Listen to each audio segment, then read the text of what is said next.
So over the course of the last, 18, 19 months of doing this podcast, there's been some episodes that are focused on business owners, some episodes that are focused on residents.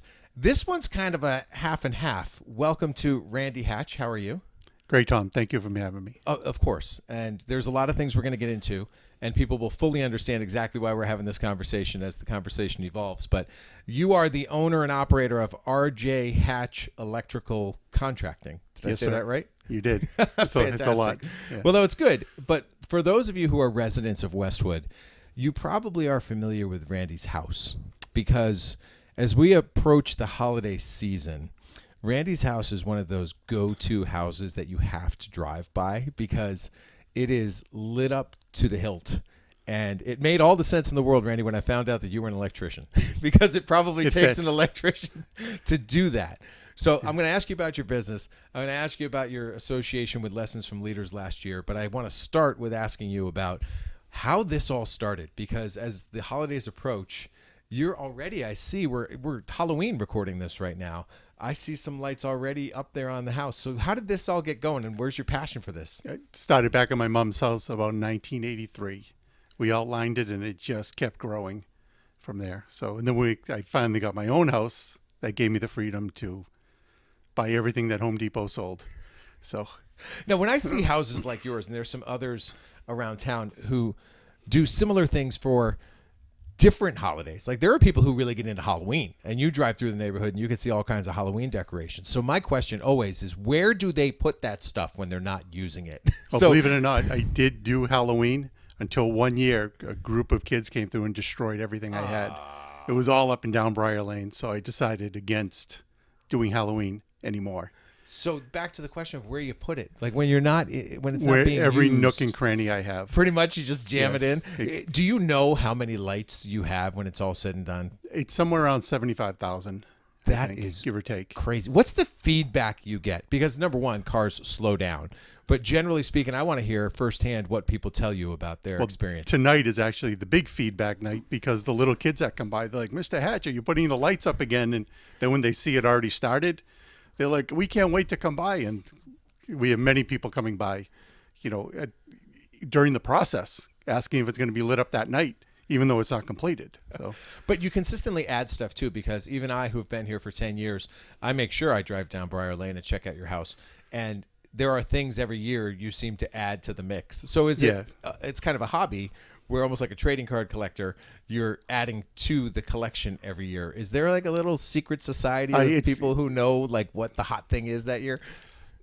More what I have in stock and what I can make work and what has failed and I have to replace and update. Like this year I have to have a new Santa Claus because my old Santa Claus kind of have to retire him. He's not looking so good anymore. All right. So a new Santa is going to be on the property this winter.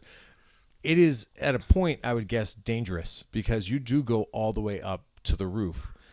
Explain to me how that process works. I have a nice young gentleman who works for me with great knees, and he's not afraid of heights. That's the way to do it. So, the power of delegation, for sure. Well, I look forward to it. Is there anything you want to tease about this year? Anything that you've picked up or purchased that people should be looking forward to? This is your opportunity to sell your display, Randy. I kind of like to keep it a little secret until we actually light it. Okay. So, and when do we go live? Might be a little early because Thanksgiving is late this year. So my hope is the third week in November. Wow. Fantastic. So, give or take a day or two, depending on weather. It's a lot of fun. All right, here's how the dots were connected. So last year, 2023, we launched the Westwood Living Lessons from Leaders program. I was looking for experts in specific categories who could lend their expertise and make themselves available to the kids at Westwood High School. Didn't have an electrician on the roster, so I was kind of going through the local yellow pages and whatnot, or the equivalent of here in 2023, and I saw this RJ Hatch business. And I was like, I'm going to call that guy. He's a Westwood guy. I didn't put two and two together at the time that this was your house, right? And so when we did connect those dots, I said, yeah, it does make sense. So how long have you been in the electrician business? I've been in it since I'm 19 years old. Really? So, yeah. I incorporated though in 96. So do you ever run into things now that you look at and you're like, wow, this was probably installed when I was 19 years old? I've looked at some of my old installations and said, why did I do it this way? But all of us get better with time, right? And you're going to make mistakes today that you'll never make 5 years from now. But what are the main highlights of how things have changed electrically that you always need to stay on top of? Computers. Technology has taken over the industry. And I'm a little bit behind on that. So just what you can do with the iPhone and programming, just even switches and outlets remotely, it's tremendous. So generally speaking, what's the number one thing people call you for? Is it an update of their system to something more modern? Is it a fix? Oh my gosh, we got a problem and the switch isn't working. What's generally the most popular it's usually call? twofold. It's because of car chargers becoming so popular. Okay. So we need to upgrade the whole electrical system to accommodate a car charger. That's a big thing. And just the everyday, my light switch doesn't work. So we need to get over there right away. As a matter of fact, today I just had to fix 2 lights for some lady who was concerned about Halloween tonight because her lights weren't working. You got to get such a thrill out of just helping your neighbors, because I'm sure much of your business is in the neighborhoods of Westwood. So when you have that level of expertise that other people are clueless about, myself included, how empowering is that for you? It's very good. And that's the best thing about the industry. You don't know what you're doing day to day. You don't know who you're going to meet, what the problem is going to be, what you're going to have to do to resolve the problem. It's tremendous. That's the best thing. And a large part of it, you just referenced it, is staying up to date and keeping yourself educated and understanding the technology of 2024. And you said you're a little behind in that regard, but I'm sure every day you're always learning. Is that part of the industry that you really Every love? single day. And most of the supply houses I deal with have technology courses you can take after the day is done. They'll update you on new switching, new lighting, or whatever it may be. So Go ahead.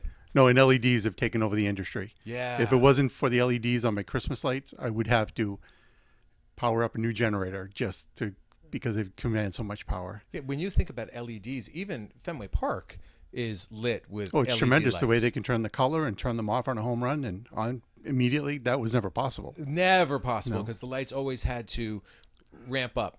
But give me, from a technical standpoint, why that is. Tell me about LED lights and how they work and why they operate differently. First, low power consumption. They basically take nothing compared to what we used to have.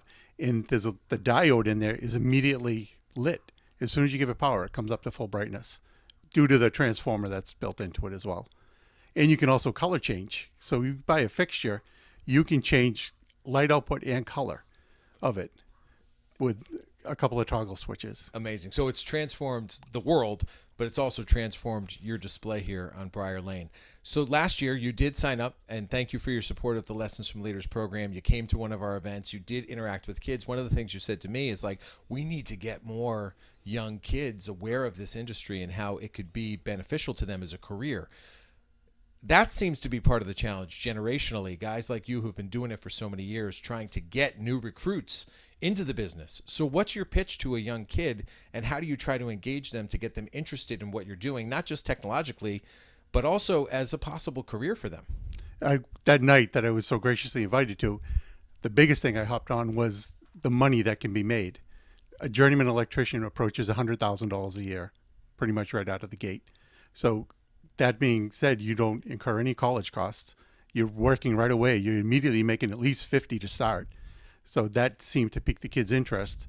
And then 2 of them came back. I got a call from one. Oh, great. But 2 of them came back, but then that kind of fizzled right out again. I don't think his parents were too thrilled that to get into this type of industry. But it was good to see a little, and also from some girls as well, actually more girls than boys that day. So that was very exciting because I have 7 sisters. Oh, really? Yes. And so Oh my God. I'm kind of girl oriented. Yeah. So it's a great thing when I see that.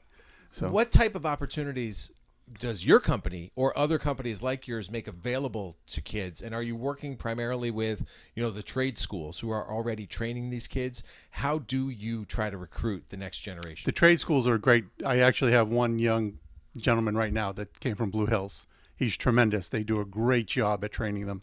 So he comes with me every other week, and it's just tremendous. Just the basic knowledge. He still needs a lot in the field, but the basic things I don't need to go over. That's great. So that's a helpful thing. You said you started when you were 19 years old. So does that mean you went right into it? You didn't go to college yourself? I did not. No. Okay. So let's talk about that experience. I won't date you, but when you graduated, how normal was it for somebody not to go to college and to pursue a job right out of high school? Where I grew up, everybody pretty much got into a trade, or nobody went to college. There's very few kids that went to college. So I immediately figured that's where my father had 2 gas stations when I was growing up. I figured I was going to be a car mechanic. Mm-hmm. But then I quickly realized you needed $1 million worth of tools to make $20 an hour. So being an electrician, apply a screwdriver, set of testers, and the world is yours.